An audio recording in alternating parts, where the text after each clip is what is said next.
Muy buenas tardes a todos. Mi nombre es Juan Andrés Bosch y en representación de la firma Pierce Legal les queríamos agradecer primero que todo por la invitación a este foro virtual y darnos la oportunidad de participar en él. Y bueno, el día de hoy les estaremos hablando un poco sobre la implementación de políticas de privacidad en tu negocio. Entonces, tengo unas preguntas para ustedes para que entren un poco en conocimiento del tema y se empapen un poco del tema para que lo puedan implementar en un futuro en sus empresas. ¿Cómo se ve afectado el comercio electrónico en la realidad? Mm, Pues muchos de ustedes podrán estar pensando que quizás la innovación depende de la tecnología o que hay más a la innovación que la tecnología o hay más a la innovación que el simple comercio electrónico. Pero en el mundo de la innovación, cada vez más todo se va trasladando al mundo de lo inteligente o lo electrónico. Esto no deja atrás a la forma de innovación de las empresas, creando sus propias aplicaciones, por ejemplo, para que sus clientes o sus usuarios puedan tener una mejor experiencia, eh, pues al contratar con ellos. Eh, entonces estas empresas, muchas empresas han trasladado su operación a que sea completamente en línea o parte de ella en línea o simplemente empiezan a incrementar sus ventas en línea. Y estos solo son unos de los ejemplos que ahorita pues se me ocurren, pero todo esto tiene algo en común y hay muchos más ejemplos que podríamos pensar. Pero lo que tienen en común es el hecho que a pesar que estamos innovando e intentando facilitar nuestro modo de negocio para el cliente y para nosotros, no debemos olvidar nunca que el tema legal sigue existiendo y siempre seguirá siendo un riesgo si no le ponemos la importancia que merece ponerle desde un principio. Pero ustedes podrán preguntarse, ¿qué tiene que ver el derecho o los abogados con esto? Los abogados se quieren meter en todo, pueden pensar algunos, pero no. Em, en cuanto a temas legales, podríamos hablar de diferentes temas eh, a la hora de implementar sus negocios. Y esto, el hecho de que sea un negocio virtual o un negocio en línea o que sea comercio electrónico, no se diferencia al hecho de que necesitan tomar todos estos temas en consideración. Y algunos de estos temas pueden ser la forma en la cual ustedes van a incorporar, la forma en la que ustedes van a operar, los temas fiscales diferentes que existen a la hora de tener un negocio, la inscripción de sus marcas si ustedes desean proteger las marcas y muchos otros temas más. Y podemos seguir hablando de temas legales que pues deben de tener presentes a la hora de implementar un negocio. Pero cuando nos pasamos al mundo de lo electrónico, buscamos simplificarle la vida a los clientes y volverlo más fácil para ellos y para nosotros. Usualmente cuando contratamos con alguien en el mundo no electrónico, en- lo usual es que firmemos un contrato. Pongamos el ejemplo de un contrato de servicios. Cuando yo contrato, pues, no sé, por ejemplo, me voy a poner a nosotros de ejemplo, una firma de abogados. Nosotros contratamos con la firma de abogados y nosotros les hacemos firmar al cliente un contrato o bien le enviamos una propuesta de honorarios, la cual él tiene que firmar de aceptado, etcétera. Usualmente existe diferentes tipos de negociación para saber si están o no están de acuerdo con ciertas cosas o ciertos términos establecidos en los contratos o los documentos que se intercambian. Y esto funciona o esto tiene la finalidad para pactar cómo se va a regir esa relación contractual que vamos a tener con la contraparte. Por ejemplo, los honorarios que le debo pagar, el servicio que él me va a prestar, em, la forma de pago, el día en que tengo que pagar, qué pasa si incumplo con ese pago. Podemos hablar incluso hasta de qué ley va a aplicar a ese contrato o si me quiero someter o no a tribunales de la República o a un arbitraje, por ejemplo. Pero ¿qué podríamos hacer para simplificar esto y no tener que negociar con cada cliente? Más si queremos hacer crecer nuestro negocio y algún día tener contrataciones en masa. ¿Será que es viable negociar con cada cliente, cada cláusula y cada término para saber si están o no están de acuerdo. Pero entonces ustedes se pueden preguntar, pero entonces, ¿qué? ¿Puedo evitar la suscripción de un contrato para que esto sea más fácil? La respuesta a eso definitivamente va a ser no. La respuesta de un abogado nunca será el hecho de evitar el hacer contrato y que quede por escrito. ¿Por qué? Porque si no hay contrato, entonces queda muy ambiguo todo y no sabemos qué fue lo que pactaron las partes en un principio, y a la hora de un incumplimiento contractual se nos va a dificultar, pues se nos va a hacer más difícil lograr probar ante un juzgado qué fue lo que se pactó y cómo es que rige la relación entre las partes y quién es la parte que tiene la razón. Entonces, no se trata de evitar la suscripción de un contrato, pero entonces, ¿cómo protejo mis derechos y los de mis clientes? Ok, ¿cómo los protejo? Pues entonces, eh, los protejo a través de contratos. Ok, pero si estamos diciendo, pero es que no tiene sentido sentarse con cada uno de los clientes y negociar los términos de los contratos porque esto me va a tardar años, pues de igual forma debemos de encontrar alguna manera, y lo vamos a ver en esta plática, eh, cuál es la manera de facilitar ese contrato que estamos hablando. Porque, ¿qué pasa si me incumplen el trato? ¿Será que tengo algún derecho? ¿O será que como voy a dejar toda la ambigüedad por el simple hecho de facilitar y agilizar el negocio? Pues no hice contrato, pero me incumplieron, entonces, ¿qué hago? Entonces, en esta plática, pues nos enfocaremos específicamente en la manera en que me puedo ahorrar negociar con cada cliente y encontrar un mecanismo que puede funcionar para tener contrataciones en masa si así lo deseamos, pero siempre estar protegido legalmente, que eso es lo que nos interesa. Entonces, para hablar un poco de la ley, perdón, les pregunto, ¿existe alguna manera de evitar negociar los términos con cada cliente, como platicábamos anteriormente? Y les comento que el Código Civil de Guatemala pues introduce la figura de los contratos de adhesión y establece que los contratos de adhesión, en que las condiciones que regulan el servicio que se ofrece al público son establecidas solo por el oferente, quedan perfectos cuando la persona que usa el servicio acepta las condiciones propuestas. ¿Qué quiere decir esto? Un contrato de adhesión básicamente se trata en que una parte va a establecer todos los términos de la contratación y la otra parte únicamente va a tener el poder de decidir si se quiere adherir a esos términos o si no quiere adherirse a esos términos. Es decir, ok, quiero contratar tu servicio, me adhiero a los términos, los acepto. No, no me parecen los términos que tenés pactados en el contrato de adhesión, por lo cual no me adhiero al contrato, por lo cual no contrato el servicio.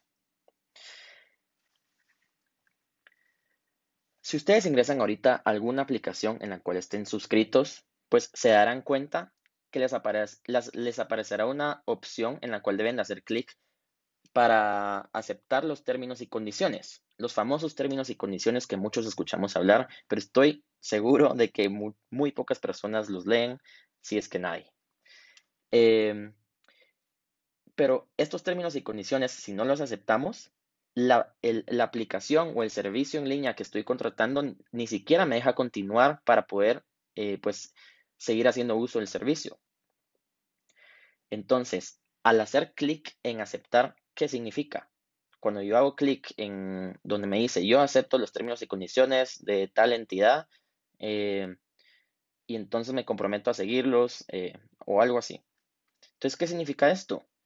Yo al hacer clic estamos dando nuestro consentimiento expreso, que estamos de acuerdo con los términos y condiciones de la empresa, y así nos permiten hacer el uso del servicio que ellos ofrecen.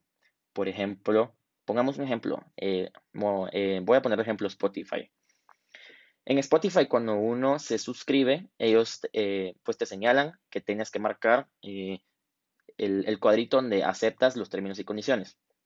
Si tú no aceptas los términos y condiciones, entonces la aplicación no te va a dejar contratar el servicio y no te va a dejar utilizarlo.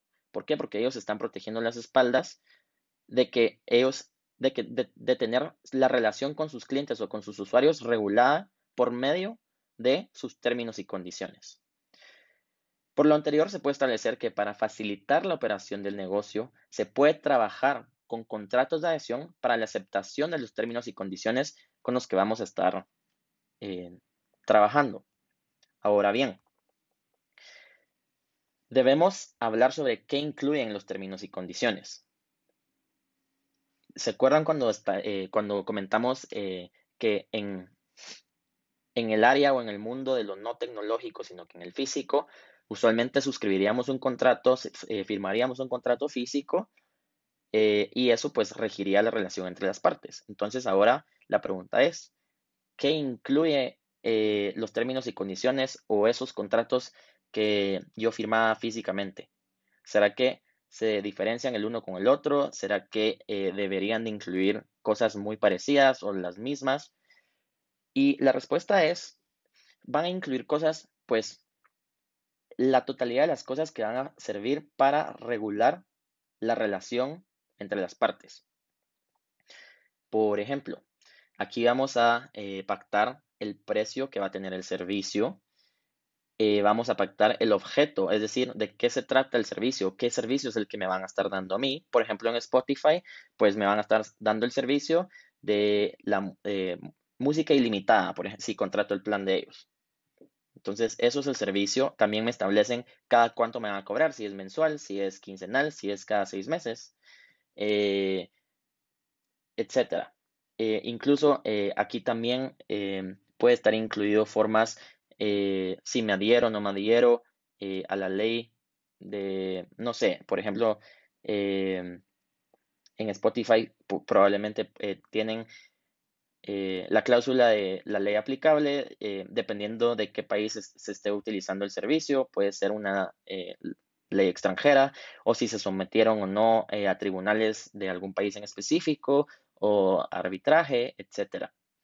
Pero hay otra cosa que específicamente en el mundo de lo electrónico llama mucho la atención y esto es el tema pues de las políticas de privacidad. Y de hecho es uno de los temas más importantes hoy en día, pues es el manejo de cómo las empresas manejan la política de privacidad de sus usuarios o sus clientes para que estos queden protegidos. Y entonces hablemos un poco de qué son las políticas de privacidad y qué deberían de incluir las políticas de privacidad.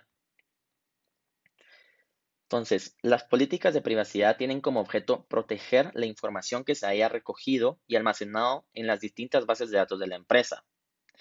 ¿Cómo recogen esta información las empresas? Pues ya sea, por ejemplo, si es una aplicación, cuando uno mete su información en la aplicación, pues ahí le piden datos personales y eso va generando la base de datos de la empresa. También puede ser a través de seminarios en los cuales te piden información, a través de páginas web, a través de llamadas telefónicas, un sinfín de posibilidades en las cuales las empresas pueden pues, capturar estos datos e ir creando sus propias bases de datos. Entonces las empresas irán recolectando y se dará tratamiento a estos datos cuando sí haya sido autorizado previamente por su titular. Em, Implementando entonces las medidas claras sobre la confidencialidad que van a tener estos datos y la privacidad que van a tener estos datos. Las políticas de privacidad también detallarán los lineamientos generales corporativos que se tienen en cuenta con el fin de proteger los datos de los titulares. Aquí lo importante es el hecho que estamos tratando de proteger o le estamos diciendo al cliente cómo van a proteger tus datos. Tú me estás dando tus datos a mí, yo te los voy a proteger de esta manera. De eso se trata básicamente las políticas de privacidad. Em, Debo de indicarles también qué fin van a tener los datos que ellos me den. El área responsable de la empresa de atender las quejas, si es que existe alguna queja o algún reclamo, y los procedimientos que se deben adoptar para conocer o actualizar o rectificar o incluso hasta eliminar los datos. Si yo deseo que mis datos sean eliminados, pues debería tener la posibilidad de poderlo solicitar ante la empresa. Entonces, para seguir adelante, aquí hay algunas definiciones importantes eh, cuando estamos hablando de políticas de privacidad. Entonces, para empezar, pues hablemos de qué es un dato o qué debe ser considerado como dato. Dato es cualquier información concerniente o vinculada a personas naturales y o jurídicas determinadas o determinables. En palabras simples, podemos decir o establecer que los datos son aquella información que yo le doy a la empresa, ya sea porque la empresa me lo haya pedido o porque yo pues lo incluí en algún formulario que me han hecho llenar, por ejemplo, entre otras cosas. Titular del dato es la persona natural o jurídica cuyos datos son objeto de tratamiento. Estos podrán ser suscriptores, usuarios, clientes, clientes potenciales, entre otros. Entonces, el titular del dato básicamente es la persona que otorga la información, que provee la información, eh, ya sea una persona jurídica, es decir, ¿quién es el dueño de esa información? Pues yo soy el dueño de mi información personal. eh, y si soy representante legal de alguna entidad, entonces el dueño de la información que yo estoy proporcionando es esa entidad. Luego, el habeas data. El habeas data es el derecho que tiene el titular de los datos de exigir a los administradores de estos el acceso, inclusión, exclusión, corrección, adición, actualización y rectificación de los datos, así como la limitación de su divulgación, publicación o cesión. Es decir, si yo quiero que mis datos sean corregidos por alguna manera, o estén, no sé, los quiera eliminar o quiera adicionar algo a mis datos o incluso quiero establecer de que ellos no tienen el derecho o no les doy el derecho yo de transmitirle mis datos a un tercero, pues debería yo de tener ese derecho, pues al final de cuentas se trata de mi información personal. Luego, ¿cuáles son algunos de los derechos que tienen los titulares? Recordémonos que los titulares son los propietarios de esos datos, es decir, quien dio los datos. Está el derecho de acceso a su información, objeto de tratamiento. Es decir, yo tengo el derecho de solicitar que me den la información que ellos guardan de mí. Derecho a la actualización de los datos objeto de tratamiento. Si yo debo actualizar mis datos, me imagino, podemos poner un ejemplo, ahorita se me ocurre la dirección, por ejemplo, o mi estado civil. Si mis datos cambian, si mis circunstancias cambian, entonces yo tengo el derecho de pues, solicitar que se me actualicen los datos. Derecho a la rectificación de los datos objeto de tratamiento. Pues aquí sería si hay algún dato que está incorrecto, pues yo tengo el derecho de pedir que se corrija el dato y ellos no deberían de poder, pues no tendrían por qué oponerse. Derecho de oposición a que los datos sean objeto de tratamiento, es decir, yo me debería poder oponer a que mis datos personales sean objeto, pues, de tratamiento, es decir, de que los utilicen para cualquier fin que ellos dispongan. Derecho a solicitar la supresión de los datos cuando el tratamiento no se respeten los principios, derechos y garantías constitucionales. Es decir, si yo me doy cuenta que me están violando mis derechos constitucionales con publicar mis datos personales en línea, por ejemplo, entonces yo tengo el derecho a solicitar de que ellos eliminen mis datos y no guarden absolutamente nada de mis datos. Derecho a solicitar prueba de la autorización otorgada para el tratamiento, derecho a revocar el consentimiento para el tratamiento de los datos. Aquí, es decir, si aunque yo haya aceptado, el día de mañana puedo decir, no, ya no quiero que ellos tengan mis datos o ya no estoy de acuerdo con esto, entonces me hago para atrás y no debería haber ningún problema y pues la empresa pues ya no debería tener el acceso a mis datos personales. Derecho a ser informado por parte del responsable y o encargado del uso y tratamiento que se les dará a los datos, así como las modificaciones y actualizaciones de las técnicas de protección, medidas de seguridad y finalidades. Entonces aquí básicamente me están diciendo que yo tengo el derecho de saber si las políticas de protección que ellos utilizan van a ser modificadas, por ejemplo, o si que yo tengo el derecho de saber cómo van a utilizar mis datos o si la finalidad que ellos tenían va a cambiar, por ejemplo, etcétera. Ok, y el tema de la autorización y el consentimiento del titular es uno de los temas más importantes en las políticas de privacidad, para las empresas. Entonces, la autorización y el consentimiento del titular es un requisito constitucional que deben cumplir las personas responsables del tratamiento de los datos, es decir, las personas receptoras de esos datos, las empresas, deben cumplir con este requisito fundamental, pues para no caer en ilegalidades y quedar protegidos. Entonces, si ustedes van a implementar, pues van a crear una base de datos y van a comenzar a pues a recolectar datos de sus clientes, de sus usuarios, etcétera, entonces deben de cumplir con, con estas características. El consentimiento, el consentimiento de la persona que acepta que sus datos sean utilizados debe cumplir con lo siguiente. Debe ser un consentimiento previo, es decir, la autorización la debe dar el titular de la información de manera previa a cualquier tipo de tratamiento de datos. O sea, pueden utilizar mis datos solo y solo si yo previamente acepté a que estaba de acuerdo a que la empresa utilizara mis datos, ya sea para fines de mercadeo o para cualquier fin que ellos busquen, pero yo debo haberlo aceptado con anterioridad. Debe ser un consentimiento expreso. La autorización debe otorgarse de forma expresa, clara y específica. Entonces aquí pongo el ejemplo otra vez de la casilla en la cual ustedes hacen clic y dicen acepto estos términos y condiciones para hacer el uso de, no sé, la aplicación de Facebook. Eso es un consentimiento expreso que ustedes están haciendo porque ustedes están dando clic y están apachando en aceptar.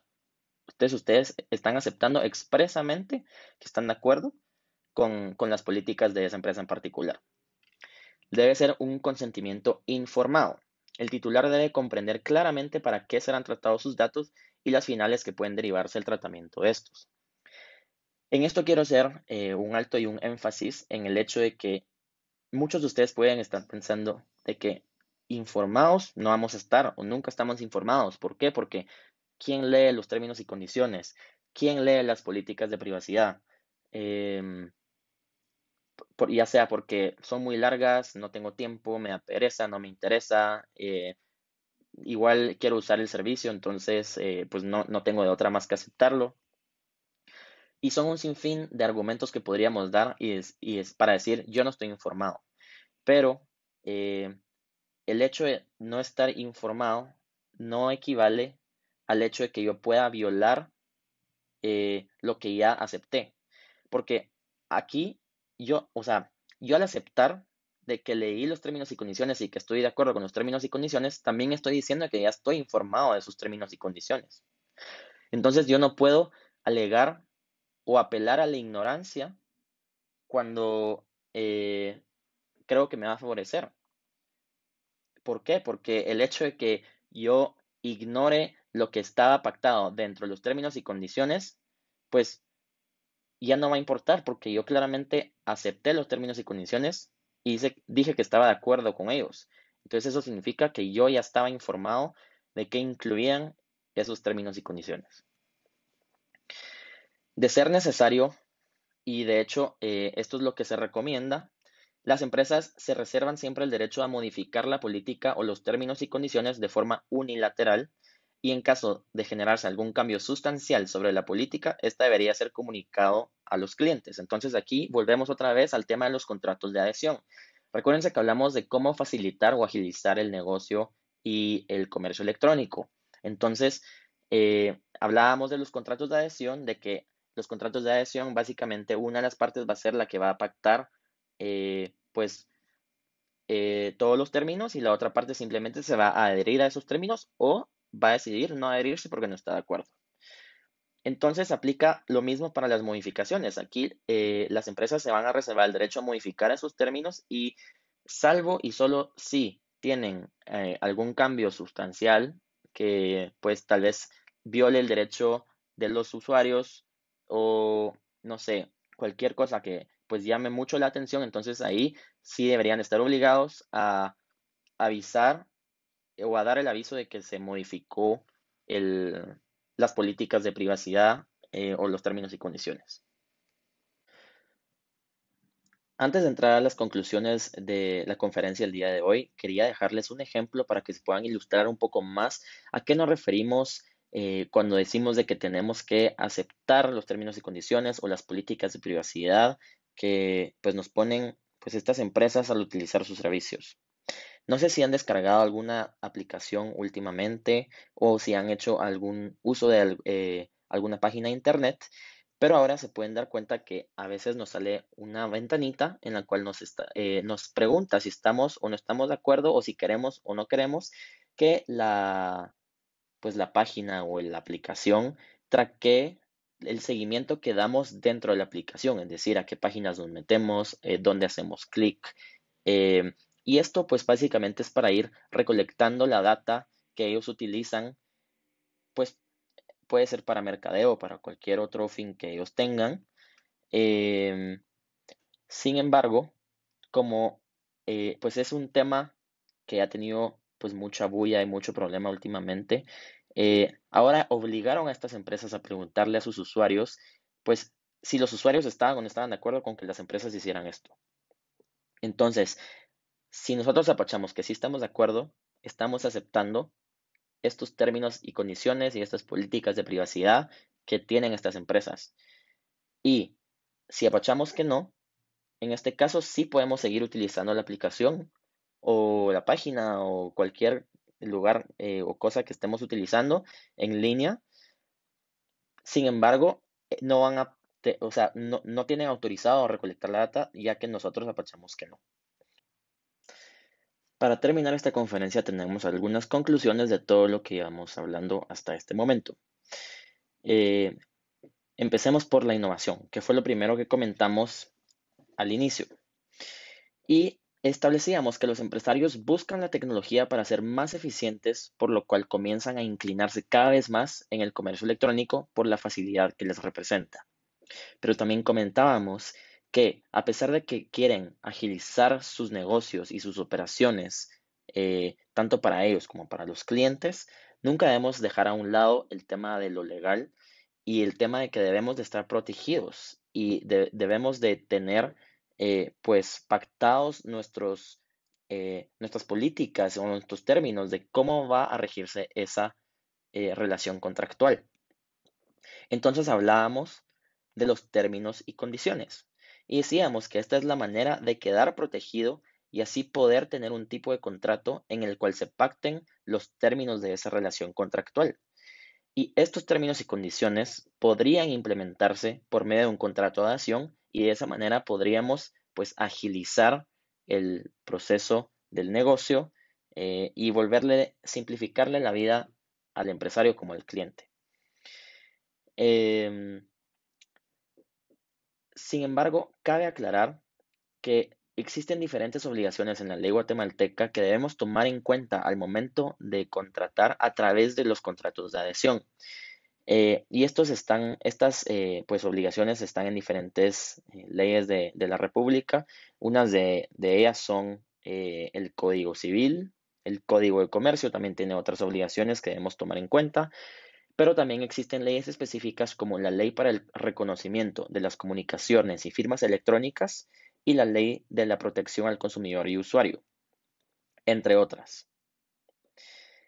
Por último, hablábamos del tema de las políticas de privacidad que deben de implementar las empresas, pues para estar protegidos tanto ellos como para proteger los datos que sus clientes les otorgan.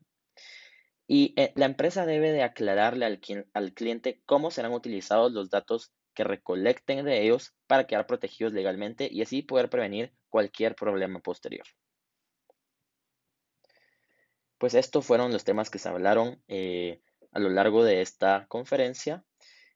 Nuevamente quisiéramos agradecer por la invitación de parte de Peers Legal y solo para darles una pequeña introducción de quiénes somos nosotros, pues nosotros somos una firma hermana de Consortium Legal eh, y somos la rama que nos dedicamos pues a ver o a atender las necesidades de las micro, pequeñas y grandes empresas.